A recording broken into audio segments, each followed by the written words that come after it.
જો ખાલી ઊભા ન રહેતા, નકર શરીર ઠંડુ પડી જાય. બરોબર. હવે ભરતીનો સમય નજીક આવી ગયો છે. જેને જવાનો વારો આવે, તમે ગ્રાઉન્ડમાં રનિંગ કરવા માટે જાઓ એટલે અહીંયાથી તમે આગલે દિવસે અહીંયા કાંઈ કરવાનું નહીં. તમારી પાસે સમય હોય, નજીક ગ્રાઉન્ડ હોય તો આગલે દિવસે અહીંયા દોડવાનું નહીં કોઈ.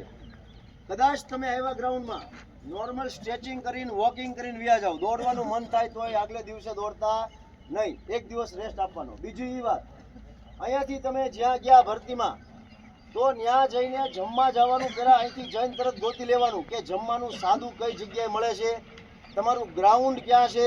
ત્યાં જઈને કોઈ આરામ ન કરતા કે હવારમાં ગોતી લેશું. બરાબર.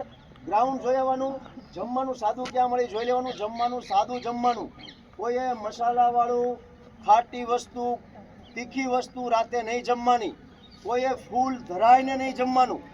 ફૂલ ધરાઈને જમશો ખબરમાં આંટી પડશે, ઉલટી થશે, દોડવા જશો તો તકલીફ ઊભી થાય. બરાબર. એટલે નોર્મલ જમવાનું, સાદું જમવાનું, ખાટું નહીં જમવાનું. અને વહેલા જમી લેવાનું થોડુંક.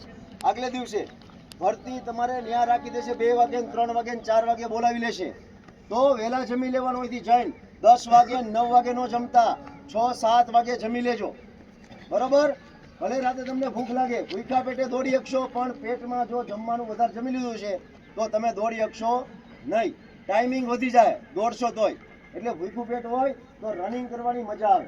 બીજું, પેટ સાફ હોય તો રનિંગ કરવાની મજા આવે. સાદું જમશો તો જ તમારું પેટ સાફ રહેશે. બરોબર. ત્રીજી વાત, વહેલા સૂઈ જવાનું. કોઈ મોબાઈલ લઈને વાતુમાં એમ ન રહેતા. જોકે નીંદર આવે નહીં. ભરતીનો ટાઈમ હોય, કાલે દોડવાનું છે, જલ્દી નીંદર ન આવે, પણ સૂઈ જવાનું વહેલા. કોઈ મોડે ઊંધી નહીં જાગવાનું. શરીરને આરામ હશે તો તમે બીજે દિવસે આરામથી દોડી શકશો. જ્યારે રનિંગ કરવા જાઓ, બ્રશ કરો તો કોઈ ટૂથપેસ્ટ છે એ બ્રશમાં નહીં લેવાની. ટૂથપેસ્ટથી મોઢું